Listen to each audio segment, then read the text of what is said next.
Que a graça e a paz do Eterno te alcance aonde quer que você esteja, amém? Palavra do Senhor para os nossos corações. Hoje é 1 Pedro, capítulo 5, que diz assim: Eu que também sou presbítero, dou agora conselhos aos outros presbíteros que estão entre vocês. Sou uma testemunha dos sofrimentos de Cristo e vou tomar parte na glória que será revelada. Aconselho que cuidem bem do rebanho que Deus lhes deu e façam isso de boa vontade, como Deus quer, e não de má vontade. Não façam seu trabalho para ganhar dinheiro, mas com verdadeiro desejo de servir. Não procurem dominar os que foram entregues aos cuidados de vocês, mas sejam um exemplo para o rebanho. E quando o grande pastor aparecer, vocês receberão a coroa gloriosa que nunca perde o seu brilho. Amém? O Senhor deixa bem claro, né, que todos aqueles que foram chamados para pastorear serão cobrados pelas suas ovelhas, por suas ovelhas, quando eles chegarem lá no céu. Eles terão que prestar conta por cada ovelha. Por isso, a obra de Deus, por isso a pregação, não só a pregação, mas o pastoreio em si, não é uma profissão. Ser pastor, cuidar de um rebanho, cuidar de pessoas, de almas, não deve ser algo desejado como uma profissão, onde você apenas vai entrar para ganhar o seu sustento. É um lugar onde você está cuidando de almas de Deus, onde você vai prestar contas para Deus de cada alma. Cada alma. Se essa alma se perder, mas você lutou por ela, amém. Mas se essa alma se perder porque você fez com que ela se perdesse, ai daquele. O Senhor fala que ai daquele, né, que fazer um filho dele tropeçar, desviar, sair da presença. Ai daquele. Então, o pastoreio, ele não é um lugar onde qualquer um pode entrar, né? É um lugar onde realmente Deus chamou mesmo a pessoa. E a partir do momento que chamou essa pessoa, ela tem que ser responsável e fazer isso com o amor de Jesus mesmo por essas almas, né? Se dedicar a essas almas e não usar essas almas para seus benefícios, usar essas almas para poder trabalhar como escravos para ele, fazer aquilo que ele quer.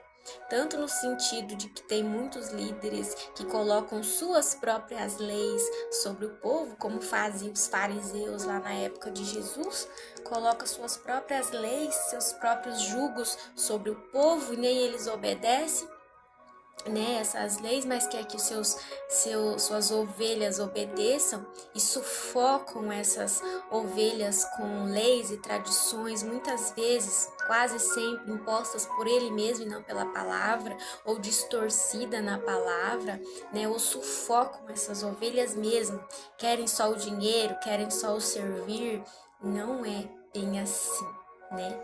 O Senhor fala que nós devemos honrar os nossos líderes espirituais, porque foi Ele que constituiu. Nós devemos abençoar, nós devemos ser dizimistas fiéis, porque o dízimo não é do pastor, né? O dízimo também não é nosso, o dízimo é do Senhor. Nós dizimamos aonde nós recebemos a palavra, onde nós alimentamos o nosso espírito para a manutenção daquele lugar, né? Porque o pastor, ele precisa ter um salário, senão ele não consegue conciliar, cuidar das almas e cuidar e trabalhar fora, né? Ele precisa se dedicar para fazer visitas, para levar cestas básicas, né? Ele precisa estar pronto para orar, ele precisa ter horários ali de atendimento pastoral, né? O verdadeiro pastor. Então esse dízimo é para isso, é para manutenção da casa, né? Nós temos que pagar água, pagar a luz, nós temos que comprar cesta, nós temos que abençoar pessoas, então não tem jeito, precisa sim do dízimo. Por isso que Deus nunca tirou, né? Nunca tirou, em nenhum momento Jesus chegou e falou assim, olha, agora vocês não dizimam mais. Em nenhum momento ele quebrou essa aliança feita lá no Antigo Testamento. Amém? E vocês, jovens, sejam obedientes aos mais velhos. Que todos prestem serviços uns aos outros com humildade, pois as Escrituras Sagradas dizem: Deus é contra os orgulhosos, mas é bondoso com os humildes. Portanto, sejam humildes debaixo da poderosa mão de Deus, para que Ele os honre no tempo certo. Se fazemos o que é certo, seremos abençoados. Se nós não fazemos o que é certo, nós sofreremos as consequências de nossas escolhas. Estejam alertas e fiquem vigiando, porque o inimigo de vocês, o diabo, anda por aí como um leão que ruge, porque ele gosta de se fazer de Deus, né? Ele gosta de... como que eu posso dizer? Tudo que Deus faz, ele quer fazer também, piratear, sabe, as coisas de Deus.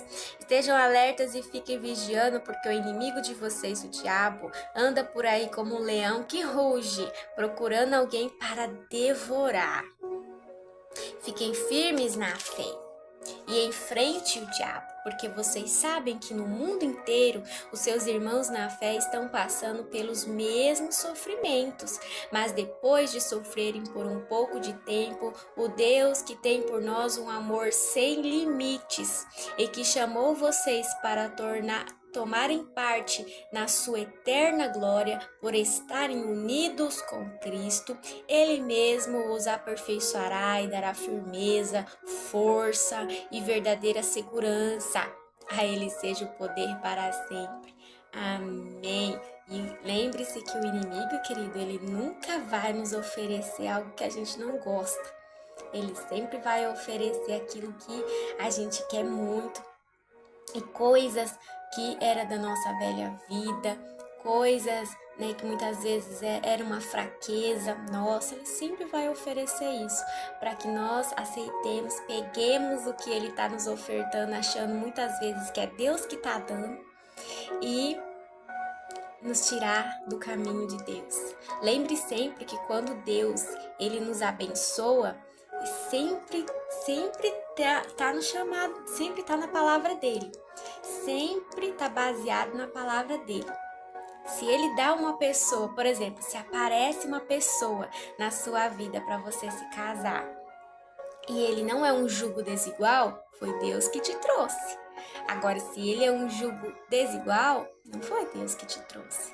Então, sempre você tem que analisar as bênçãos que aparecem na sua frente e se elas fazem sentido na palavra, estão baseadas, enraizadas na palavra.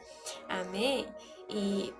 Ou então, por exemplo, assim, é uma bênção de trabalho, uma bênção de qualquer forma que aparece na sua frente, uma oportunidade, qualquer coisa do tipo, mas é errado, segundo Deus, ou vai te afastar de estar congregando, vai te afastar dos princípios de Deus, vai te afastar dos mandamentos de Deus, então não é da parte de Deus. Amém? É muito claro quando é de Deus e quando não é. Nós temos que estar muito atentos, porque o inimigo ele fica mesmo em volta da gente, tentando a gente de todas as formas e fazendo de tudo para tirar a gente do objetivo mesmo, da presença de Deus, para acabar com a gente. Se possível, se ele conseguir, a vontade maior dele não é nem nos afastar, mas nos matar mesmo. Essa é a vontade dele. Amém? Que você receba essa mensagem no seu coração. Em nome de Jesus, o Eterno te ama.